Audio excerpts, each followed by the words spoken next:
મિત્રો સૌથી પહેલાં તમારે લાઇટ મોશનને ઓપન કરવાનું છે, પછી શેપ ઇફેક્ટ વાળા પ્રોજેક્ટને ઓપન કરવાનો છે, પછી અહીંયા ટચ કરવાનું, પછી સિલેક્ટ ઓલ લેયર્સ,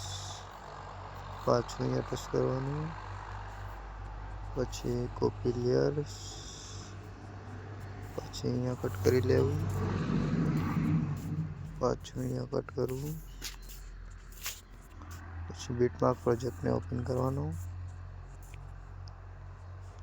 પાછું અહીંયા ટચ કરવાનું, પછી પેસ્ટ લેયર્સ, પછી પ્રોજેક્ટ બનીને થઈ જશે, પછી અહીંયા જઈને એક્સપોર્ટ કરી લેવાનું।